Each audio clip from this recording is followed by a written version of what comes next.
Way of the Warrior Kid, From Wimpy to Warrior, the Navy SEAL Way, by Jocko Willink. Chapter 2. The Worst Day. Today was the absolute worst day of my life. I know the last day of school is supposed to be fun, but let me tell you, it was miserable, horrible, awful, and terrible. How can that be? Where do I start? First, it was sports day, which is supposed to be fun. It means we're out at the recess area all morning playing a bunch of games and challenges and stuff. Not just stuff like soccer and basketball, but also things like three-legged races, bobbing for apples, and potato sack races. We would do each activity for a while until we were told to rotate by the teachers. And then we would go on to that next activity. At first, it wasn't so bad. No one was taking it that seriously, and everyone was just kind of having fun. That meant no one really noticed how lame I was at all these different sports and games. Especially because Fred Turner was in my group, and he is even worse than I am at everything. So it wasn't too bad.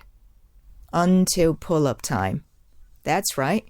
One of the activities we were doing was pull-ups and push-ups and stuff on the jungle gym, with everyone watching. So I did what any smart, weak kid would do.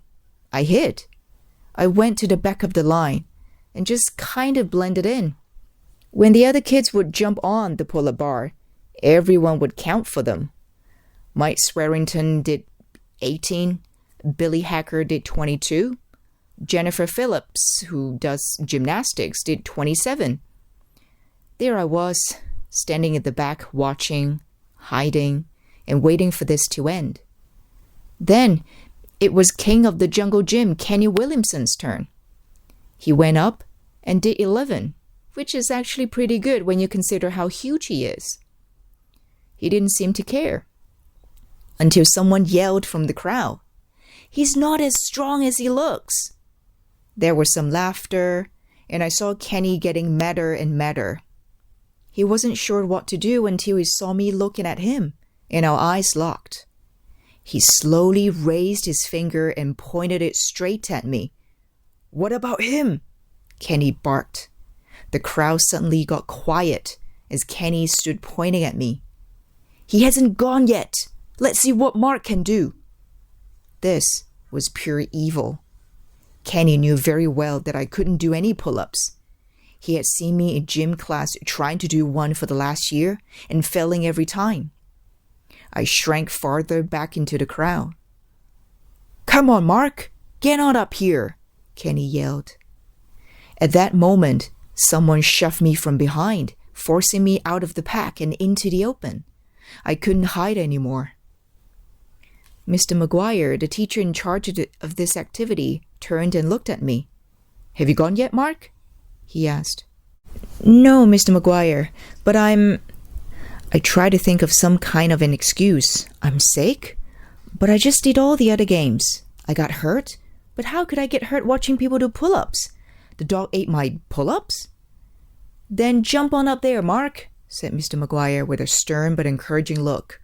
"Let's see what you've got." "Okay," I said. I slowly made my way to the pull-up bar. The entire crowd was staring right at me. All I saw were eyes everywhere. "Go ahead, Marc, get up there," said Mr. McGuire.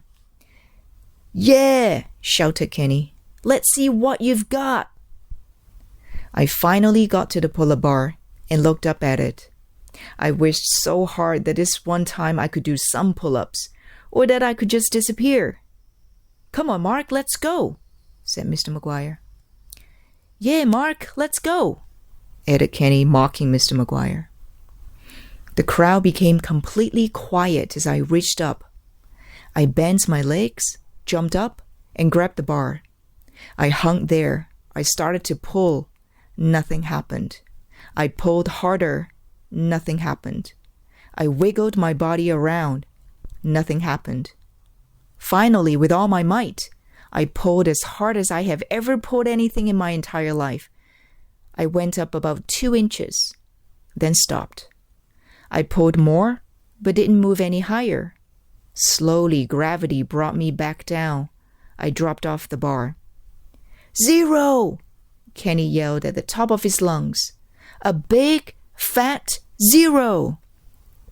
The crowd joined in. 0! 0! 0! 0! I hung my head and tried to become invisible. All right, Mr. McGuire said, trying to quiet the crowd. Not everyone can do a pull-up. Then, from the back of the crowd, someone blurted out, He can't swim either!